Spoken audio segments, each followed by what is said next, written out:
সীমানা পিলার স্থাপনের কাজটি আজকে আমরা শুরু করতে গিয়েছিলাম, কিন্তু শুরুতেই আমরা ব্যাপক বাধার সম্মুখীন হয়েছি। ককটেল বিস্ফোরণ করে গোলাগুলি হয়েছে। তো এগুলো করে তারা আমাদেরকে বাধা দিয়ে আজকের আমাদের যে সরকারি যে কার্যক্রম ছিল সেটি বানচাল করে দিয়েছেন।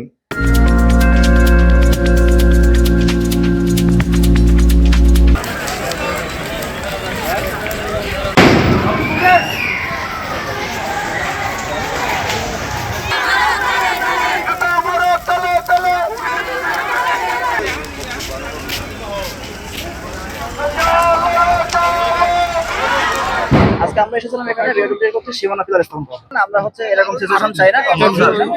হ্যাঁ, রেডিওতে চেয়ারম্যান স্যারের সাথে কথা বলে বা আমরা পরবর্তীতে কথা বলি। আমাদের যে কক্সবাজার কস্তুরাঘাট যে নদীবন্দর, সেই নদীবন্দরের সীমানায় যে উচ্ছেদ হয়েছিল 63 একর জায়গা উদ্ধার করেছিলাম, পুনরুদ্ধার করেছিলাম এবং প্রায় 496টি কাঁচাপাকা স্থাপনা আমরা ভেঙে দিয়েছিলাম। সেই জায়গাটুকুতে কক্সবাজারবাসীর প্রত্যাশা অনুযায়ী এবং জনগণের প্রত্যাশা অনুযায়ী আমরা সীমানা পিলার স্থাপনের কাজ হাতে নিয়েছিলাম। তো আমরা আজকে অফিসিয়ালি 7 ডিসেম্বর সীমানা পিলার স্থাপনের কাজটি আজকে আমরা শুরু করতে গিয়েছিলাম, কিন্তু শুরুতেই আমরা ব্যাপক বাধার সম্মুখীন হয়েছি। আমরা দেখেছি আগুন জ্বালিয়ে, টায়ার জ্বালিয়ে, এখানে ককটেল বিস্ফোরণ করে, এখানে আমি শুনেছি যে গোলাগুলি হয়েছে।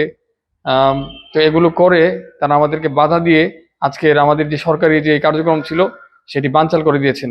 তো আমাদের ম্যাজিস্ট্রেট মহোদয় ব্যাপক বাধার কারণে এখানে উনি সিদ্ধান্ত নিয়েছেন যে কোনো বল প্রয়োগ করবেন না, বরং আইনশৃঙ্খলা পরিস্থিতির যাতে কোনো অবনতি না ঘটে সেই জন্য উনি সিদ্ধান্ত নিয়েছেন যে না, আজকের আমাদের যে প্রোগ্রামটি ছিল পূর্ব নির্ধারিত এটি উনি স্থগিত করেছেন, এটি উনি ক্যান্সেল করেছেন।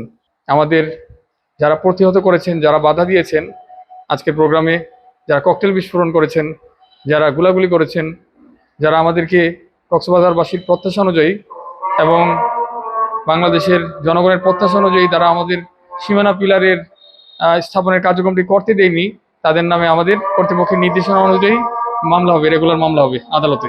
এবং পরবর্তীতে আমরা আমাদের কর্তৃপক্ষের এবং আমাদের যে মন্ত্রণালয় আছে, মন্ত্রণালয়ের সিদ্ধান্ত অনুযায়ী আমরা পরবর্তী কার্যক্রম গ্রহণ করবো আমরা।